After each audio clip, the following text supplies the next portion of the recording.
তিলাওয়াতের ভাজে ভাজে সুরের অলংকার, এ কোরআন বাণী যে আল্লাহর,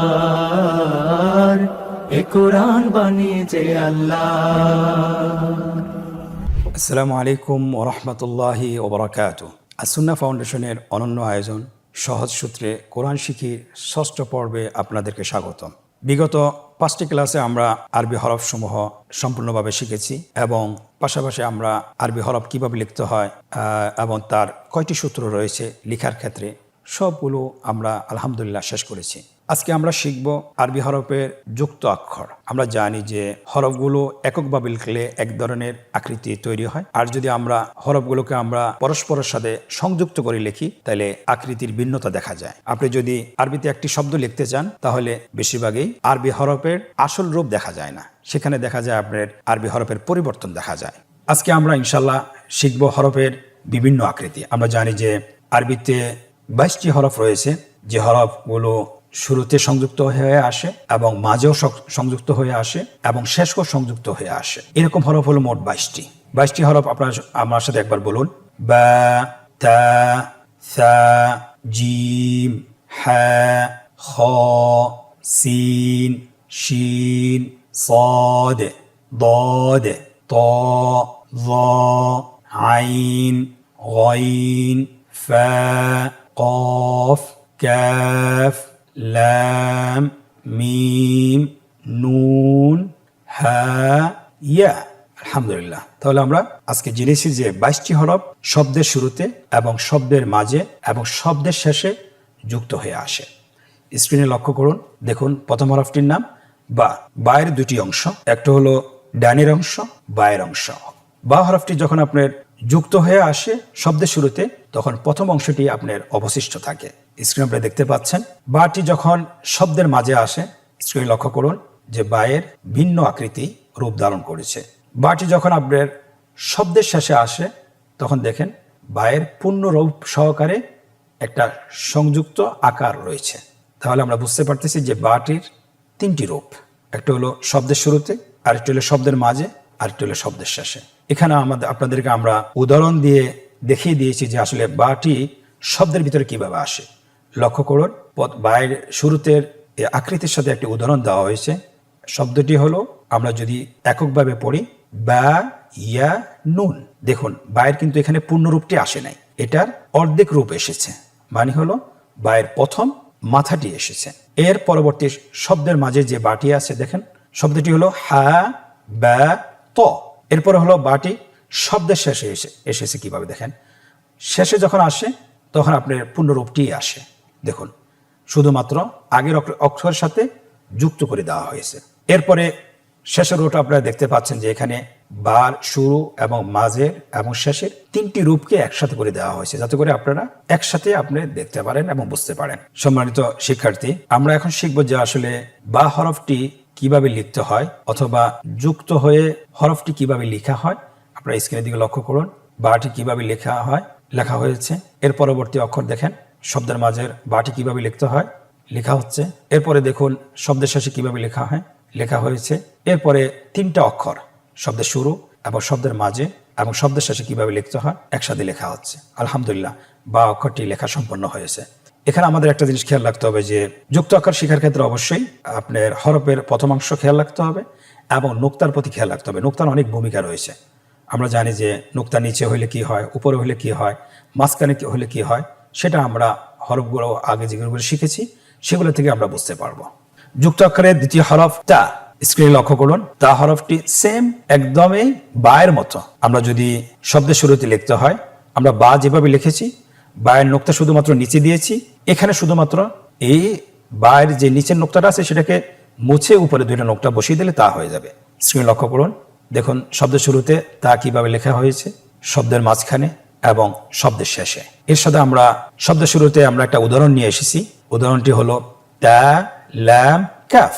এর পরবর্তী উদাহরণ ইয়া, তা, মিম। এরপরে দেখুন শব্দের শেষে তায়ের অবস্থান, বা, ইয়া, তা। তায়ের পূর্ণ আকৃতি ধারণ করেছে। এরপরে নিচের রোতে দেখুন আমরা শব্দের শুরু, শব্দের মাঝে এবং শব্দের শেষে কিভাবে তাটি আসে একসাথে আমরা দেখিয়েছি। তাহলে আপনারা আসলেই বুঝতে পারছেন আশা করি ইনশাআল্লাহ। এখন আমরা যুক্ত আকারের লিখন রূপ শিখব, যে তা কিভাবে লিখতে হয়। আমরা আগের যে হরফটি শিখেছি বা যেভাবে লিখতে হয় সেভাবে লিখব। স্ক্রিনে দেখানো হচ্ছে, দেখুন তাটি কিভাবে লেখা হচ্ছে। বা লিখেছি আমরা, নোক্তা দিয়েছি নিচে, আর এখানে তা লেখার ক্ষেত্রে আমাদের নোক্তা দিতে হবে উপরে, শব্দের শুরুতে এবং শব্দের মাঝে এবং শব্দের শেষে এবং একসাথে। আলহামদুলিল্লাহ, লেখা সম্পন্ন হয়েছে। আশা করি আপনারা বুঝতে পেরেছেন। প্রিয় শিক্ষার্থী, এখন আমরা তা হরফটির আকৃতি শিখব। আমরা বা তা যেভাবে লিখেছি সেম একই, বায় নোক্তা দিয়েছি নিচে, তায় নোক্তা দিয়েছি উপরে 2টি নোক্তা, আর তা উপরে নোক্তা দিব, কিন্তু আমাদেরকে 3টা নোক্তা বসাতে হবে। শুধুমাত্র সায়ের একটা অংশ লিখে 3টা নোক্তা বসিয়ে দিলে শব্দের শুরুর সা হয়ে যাবে, এবং 3টা নোক্তা মাঝখানে দিলে শব্দের মাঝের সা হয়ে যাবে, এবং সা হরফের পূর্ণরূপ যদি আমরা শব্দের শেষে বসিয়ে দিই তাহলে এটা শব্দের শেষের সা হয়ে যাবে। আপনারা স্ক্রিনে দেখতে পাচ্ছেন। এর সাথে আমরা 3টা উদাহরণ নিয়ে এসেছি শব্দের শুরুতে, যেমন সা মিম, এবং শব্দের মাঝখানে কিভাবে লিখতে হয়, মিম সা লাম। মিম এবং লামের মাঝখানে সাটি এসেছে, কিভাবে লিখতে হয় দেখুন। এরপরে শব্দের শেষে কিভাবে লিখতে হয়, শব্দটি হলো হা ইয়া সা। আপনারা যদি বারবার প্র্যাকটিস করেন ইনশাআল্লাহ দেখতে দেখতে আপনার হরফগুলো আপনি চিনে যাবেন। এখন আমরা সায়ের লিখন রূপ শিখব। আমরা একটু আগে বা তা যেভাবে লিখেছি সেভাবে সাটাও আমরা লিখে ফেলব। সায়ের 3টি নোক্তা আপনি বসিয়ে দিন। দেখুন, শব্দের শুরুতে, শব্দের মাঝে, শব্দের শেষে, এবং 3টা অবস্থানকে একসাথে রেখে হরফগুলো লেখা হয়েছে। দেখেন, তার 3টা অবস্থান, শুরুর, মাঝের এবং শেষের, একসাথে লেখা হয়েছে। আলহামদুলিল্লাহ। জিম হরফটি শব্দের শুরুতে কিভাবে আসে আপনারা দেখতে পাচ্ছেন স্ক্রিনে। জিম হরফটির প্রথম অংশটা নিয়ে আসতে হয়, নিচের অংশটাকে কেটে দিতে হয়, এটা শুরুর জিম হয়ে যাবে। মাঝখানেও দেখেন শুরুর জিমটা নিয়ে আসতে হবে, আগের যে দাগটা আসে সে দাগটা থাকবে, এটাকে বলা হয় যুক্ত দাগ। এই যুক্ত দাগটা যদি আমরা নিয়ে আসি তাহলে আপনার শব্দের মাঝের জিম হয়ে যাবে। এরপরে শব্দের শেষে জিমের কি রূপ ধারণ করে দেখুন আপনার স্ক্রিনে, পরিপূর্ণ রূপ এসেছে আলহামদুলিল্লাহ। শুধুমাত্র যুক্ত দাগটা আপনাকে এখানে অ্যাড করে দিলে হয়ে যাবে। এর সাথে আমরা 3টি উদাহরণ নিয়ে এসেছি। শব্দের শুরুতে জিমের অবস্থান, শব্দের মাঝে জিমের অবস্থান এবং শব্দের শেষে জিমের অবস্থান আপনারা দেখতে পাচ্ছেন। শব্দের শুরুতে জিমের অবস্থান দেখুন, উদাহরণটি লেখা আছে জিম বা লাম। এরপরে জিমটি মধ্যে কিভাবে এসেছে অথবা শব্দের মাঝে কিভাবে এসেছে লক্ষ্য করুন। এখানে উদাহরণটি দেওয়া আছে শিন জিম র। জিমটাকে এইভাবে লিখতে হবে যেভাবে আপনি স্ক্রিনে দেখতে পাচ্ছেন। এর পরবর্তী হলো শব্দের শেষের জিম। জিমটি শব্দের শেষে যখন আসছে তখনই তার পরিপূর্ণ রূপ ধারণ করেছে আলহামদুলিল্লাহ। তাহলে আমরা সহজেই বুঝতে পারতেছি যে শব্দের শুরুতে কিভাবে আসে, মাঝে কিভাবে আসে এবং শেষে কিভাবে আসে। এখন আমরা যেভাবে এখানে পড়েছি লেখার ক্ষেত্রেও সেভাবে আমরা লিখব। শুধুমাত্র জিম এর নিচের অংশটি আমরা লিখব না। আপনারা স্ক্রিনে দেখুন কিভাবে জিমের শব্দের শুরুতে জিম কিভাবে লেখা হয় এখানে লেখা হচ্ছে, শব্দের মাঝে কিভাবে লেখা হচ্ছে, শব্দের শেষে কিভাবে লেখা হয় এখানে লেখা হচ্ছে, এবং 3টি অবস্থান কিভাবে একসাথে লেখা হয় সেটাও দেখানো হচ্ছে আলহামদুলিল্লাহ। পঞ্চম হরফটি আমরা এখন শিখব, সেটা হলো হা। হা আমরা 3টা একসাথে বলতে পারি যে জিম হা খা। এই 3টা আপনার শব্দের শুরুতে আপনার একইভাবে আসবে, শব্দের মাঝে একইভাবে আসবে, শব্দের শেষে একইভাবে আসবে। শুধুমাত্র নোক্তার পার্থক্য, জিমের একটা নোক্তা দিয়ে দিতে হবে আর হায়ের কোনো নোক্তা হবে না, এবং খায়ের উপরে একটা নোক্তা দিতে হবে। তাহলে 3টি রূপ আমরা একসাথেই শিখতে পারবো সহজে। আপনারা দেখতে পাচ্ছেন এখানে হায়ের 3টা উদাহরণ দেওয়া হয়েছে। শব্দের শুরুর অবস্থানটা কিভাবে হয়, হা দাল র, এটা হাটা শব্দের শুরুতে এসেছে। দ্বিতীয় উদাহরণ তা হা ত, দেখেন শব্দের মাঝখানে হায়ের অবস্থান, এটা আপনারা বুঝতেই পারতেছেন। এর পরবর্তী উদাহরণ ফা তা হা, দেখেন হায়ের অবস্থান শব্দের শেষে। খুবই সহজ, শুধুমাত্র আপনি যদি প্র্যাকটিস করুন তাহলে আপনার জন্য সহজ হবে, চিনতেও সহজ হবে এবং পড়তেও সহজ হবে ইনশাআল্লাহ। প্রিয় শিক্ষার্থী বন্ধুরা, এখন আমরা খায়ের যুক্ত আকৃতি শিখব, যে কিভাবে শব্দের শুরুতে লিখতে হয়, শব্দের মাঝে লিখতে হয়, শব্দের শেষে লিখতে হয়। স্ক্রিনের দিকে লক্ষ্য করুন, আমরা দেখিয়ে দিয়েছি শব্দের শুরুতে খায়ের অবস্থান এবং শব্দের মাঝে খায়ের অবস্থান এবং শব্দের শেষে খায়ের অবস্থান। এটার উদাহরণগুলো লক্ষ্য করুন। শব্দের শুরুতে খটা কিভাবে এসেছে, খ তা মিম। দেখুন খটাকে তার সাথে কীভাবে সংযুক্ত করা হয়েছে খুব সহজে। দ্বিতীয় অবস্থান শব্দের মাঝে ফা খ দাল। তৃতীয় অবস্থান শব্দের শেষে শিন ইয়া খ। আমরা বুঝতে পারতেছি যে হরফগুলোর আকৃতি খুবই সহজ। শুধুমাত্র আমরা একটা আকৃতি যদি শিখি, মানে গ্রুপ ওয়াইজ যদি আমরা শিখি, যেহেতু জিম হা খ একটা গ্রুপের, যদি আমরা একটার আকৃতি শিখতে পারি বাকিগুলো আকৃতি সহজে আমরা শিখতে পারবো এবং লিখতে পারবো, খুবই সহজে বুঝতে পারবো ইনশাআল্লাহ। এটার লিখন রূপ দেখুন একই রকম, জিম হা যেভাবে লিখেছি সেম সেভাবে লেখা হবে এবং লেখাটা খুবই সহজ। স্ক্রিনে লক্ষ্য করুন, শব্দের শুরুর খ লেখা হচ্ছে, শব্দের মাঝের খ লেখা হচ্ছে, শব্দের শেষের খ লেখা হচ্ছে এবং একই সাথে তিন অবস্থান হরফটি লেখা হচ্ছে। আলহামদুলিল্লাহ, কত সহজেই হয়ে গেল। প্রিয় মুসলিম ভাই বোনেরা, আমরা জিম হা খ শিখেছি, এখন আমরা শিখব সিন এবং শিন। স্ক্রিনে আপনারা দেখতে পাচ্ছেন সিনটির শব্দের শুরুতে কিভাবে লেখা হয়, শব্দের মাঝে এবং শব্দের শেষে। দেখুন সিনের দুটি অংশ আমরা জানি, একটি হলো ডানের অংশ, অথবা আমরা এভাবে বলতে পারি একটা হলো উপরের অংশ আর একটা নিচের অংশ। এখানে কিন্তু যখন আমরা হরফটিকে অন্য পরবর্তী শব্দের সাথে যুক্ত করব, তাহলে কিন্তু আমাদেরকে প্রথম অংশটাকে অবশিষ্ট রেখে বাকি অংশটাকে কেটে দিতে হবে। আপনারা স্ক্রিনে দেখতে পাচ্ছেন যে সিনের যে তিনটি দাঁত আছে, এই দাঁতটি দেখে আমাকে বুঝতে হবে যে এটা সিন না শিন। প্লাস এখানে আমাকে দেখতে হবে যে এটার উপর নোক্তা আছে কিনা। যদি নোক্তা থাকে তাহলে শিন, আর যদি নোক্তা না থাকে তাহলে এটা সিন, কিন্তু তিন দাঁত ওয়ালা হইতে হবে। শব্দের শুরুতে সিন আপনারা দেখতে পাচ্ছেন, শব্দের মাঝে এবং শব্দের শেষে। আমরা উদাহরণে নিয়ে এসেছি। শব্দের শুরুতে উদাহরণ হলো সিন নুন তা, সিন নুন তা। শব্দের মাঝের সিন হ সিন র। এরপরে দেখুন শব্দের শেষের সিন নুন ফা সিন।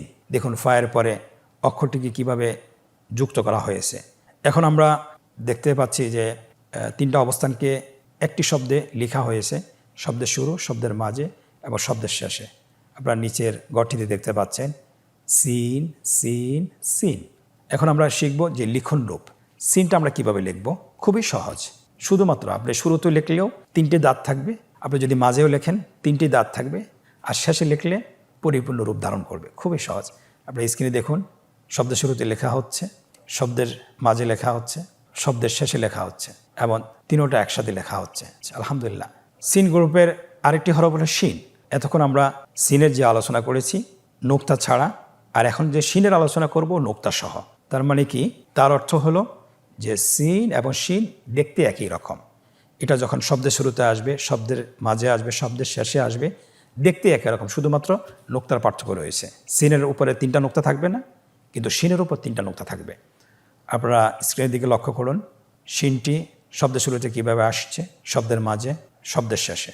উদাহরণটি দেখুন, শব্দের শুরুতে শিন হা দাল, শব্দের মাঝে আইন শিন র, শব্দের শেষে বা ত শিন। শিনটাকে শব্দের শেষে যুক্ত করা হয়েছে কীভাবে। শেষের লাইনে দেখুন তিনটি অবস্থানকে একই শব্দে লেখা হয়েছে, শিন শিন শিন। আমরা এখন শিনের লিখন রূপ শিখব। যেভাবে সিনের লিখন রূপ শিখেছি একইভাবে শিনের লিখন রূপ শিখব। পার্থক্য হলো শুধু নোক্তার। দেখুন তিনটি দাঁত শব্দের শুরুতে কিভাবে লেখা হচ্ছে, তিনটি দাঁতওয়ালা শিন, উপরে তিনটা নোক্তা আছে। শব্দের মাঝে কিভাবে লেখা হচ্ছে, শব্দের শেষে কিভাবে লেখা হচ্ছে, এবং তিনটে অবস্থান একই শব্দে লেখা হচ্ছে।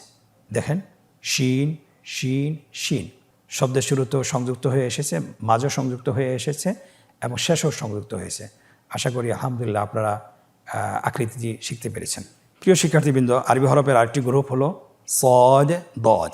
সদ দদ শব্দের শুরুতে কীভাবে আসে আমরা জানি। সদের দুটি অংশ, একটা হলো ডানের অংশ, আরটা হলো বায়ের অংশ।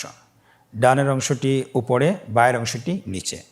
শব্দের শুরুতে অথবা শেষে যদি যুক্ত করতে হয়, নিচের অংশটিকে আপনি কেটে দিতে হয়, শুধুমাত্র ডানের অংশটিকে অবশিষ্ট রাখতে হয়।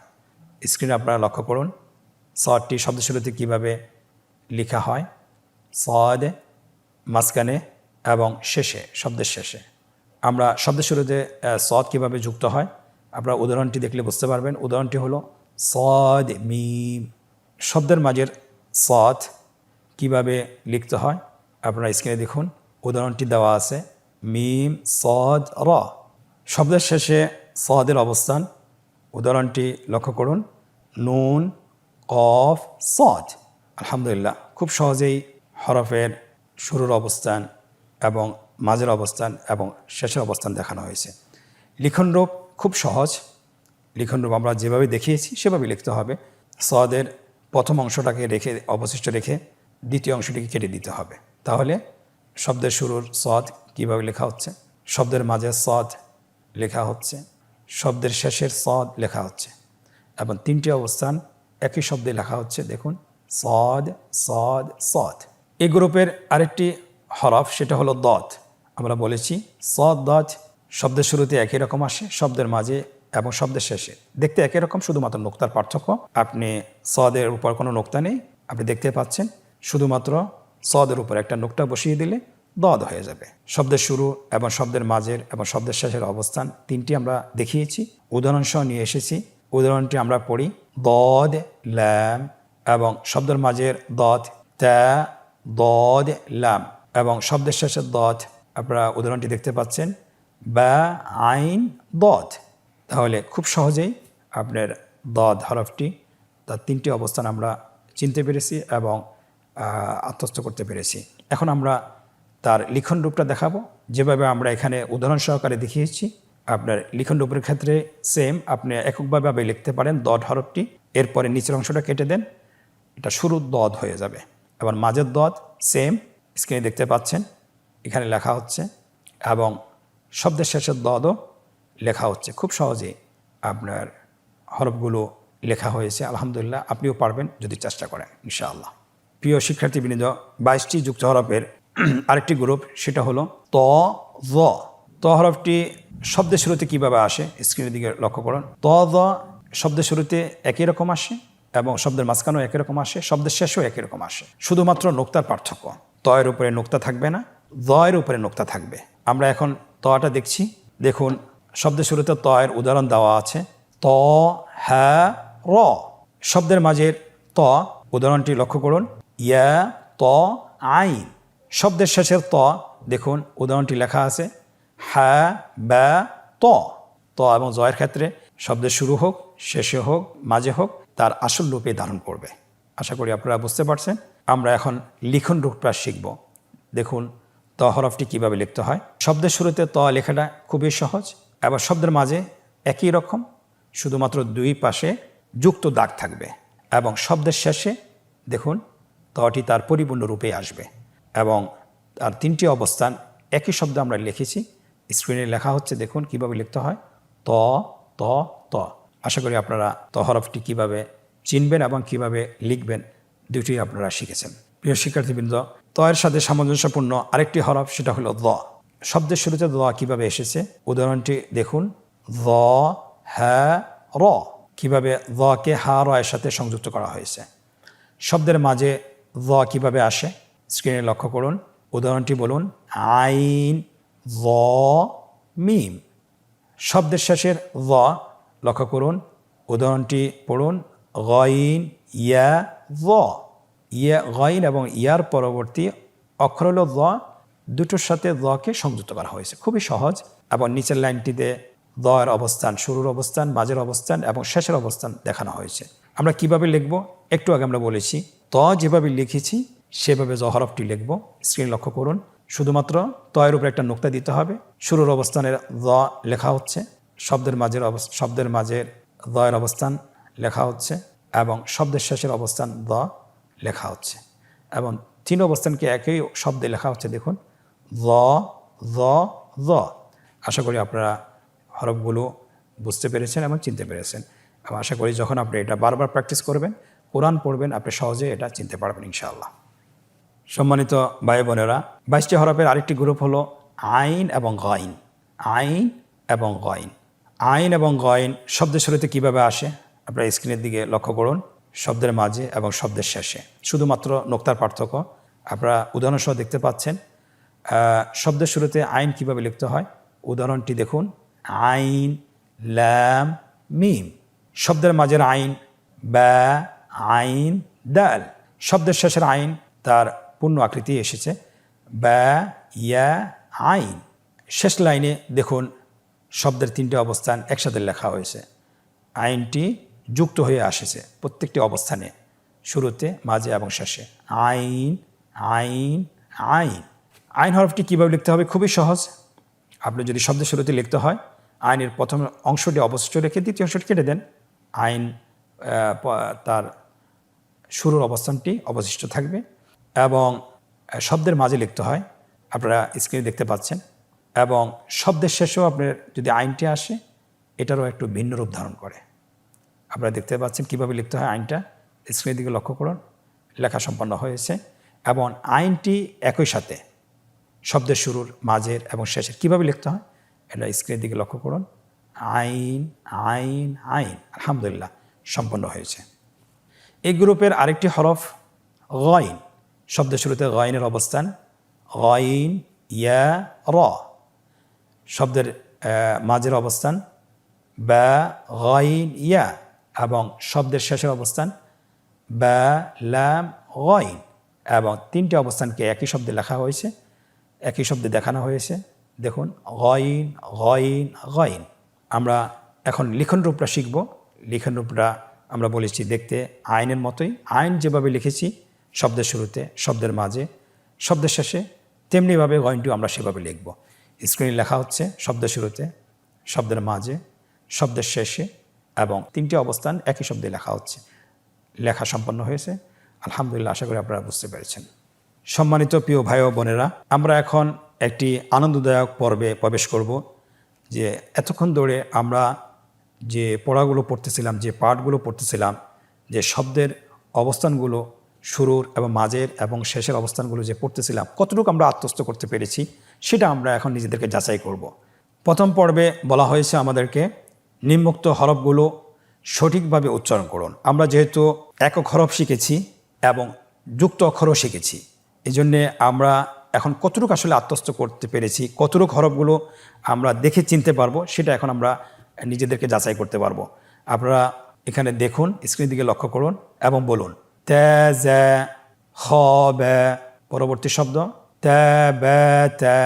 দেখুন আমরা নোক্তা দেখে কিন্তু চিনিয়ে ফেলতেছি।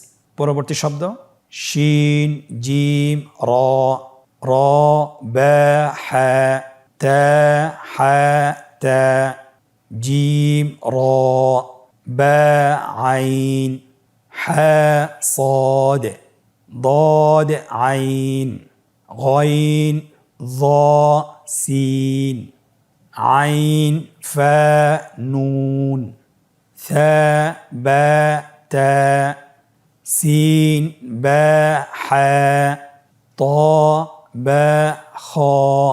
আশা করছি আপনারা হরফগুলো বলতে পেরেছেন সঠিকভাবে। আপনার আশেপাশে যে সকল বন্ধুবান্ধব আছে, আপনারা তাদের সাথে তাকরার করতে পারেন, একে অপরকে জিজ্ঞাসা করতে পারেন। যদি সকলে পারে তাহলে বুঝতে পারবেন আপনিও পেরেছেন ইনশাআল্লাহ, আশা করি। এই অনুশীলনের দ্বিতীয় পর্ব, হরফের সাথে রেখা টেনে যুক্ত আকৃতির হরফের মিল করুন। আমরা জানি প্রত্যেকটি হরফের যুক্ত আকৃতি রয়েছে।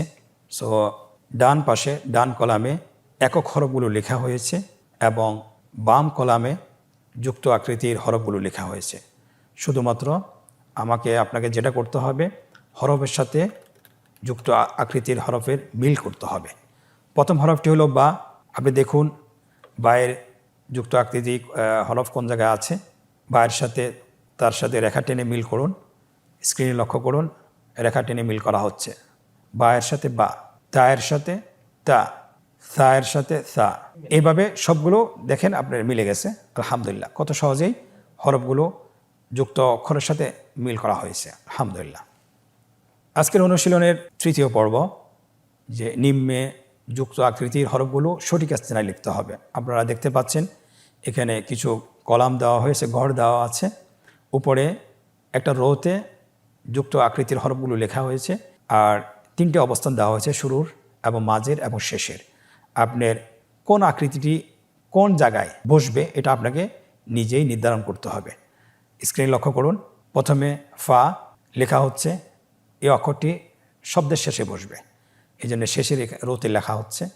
ত শব্দের শেষে, বা শব্দের শুরুতে, হা শব্দের শুরুতে, সিন শব্দের শুরুতে। এমনিভাবে আপনি স্ক্রিনদিকে লক্ষ্য করুন, সবগুলো হরফ লেখা হচ্ছে। আশা করি আপনারা চিনতে পেরেছেন এবং বুঝতে পেরেছেন। আল্লাহ সুবহানাহু ওয়া তাআলা আমাদেরকে তৌফিক দান করুন, আমরা যেন তার কোরআন পড়তে যেন সক্ষম হই এবং যেন শিখতে পারি। এবং আপনাদের প্রতি নসিহত থাকলো যে আমরা যে অনুশীলনগুলো শিখব, বাসায় চেষ্টা করবো আরেকবার অনুশীলন করার জন্য, বারবার অনুশীলন করার জন্য। এবং যে লেসনগুলো আমরা এখন এই ভিডিওতে লাইভে পড়াচ্ছি, সেগুলো আমরা বাসায় অবসর সময় 10 থেকে 20 মিনিট অবশ্যই অনুশীলন করব। আল্লাহ সুবহানাহু ওয়া তাআলা আমাদেরকে তৌফিক দান করুন। আজকের ষষ্ঠ পর্ব থেকে বিদায় নিচ্ছি। জাযাকুমুল্লাহ খায়ের। পরবর্তী পর্বে আবারও দেখা হবে। আসসালামু আলাইকুম ওয়া রাহমাতুল্লাহি ওয়া বারাকাতুহু। আসুন্নাহ ফাউন্ডেশন, উম্মার স্বার্থে সুন্নাহর সাথে।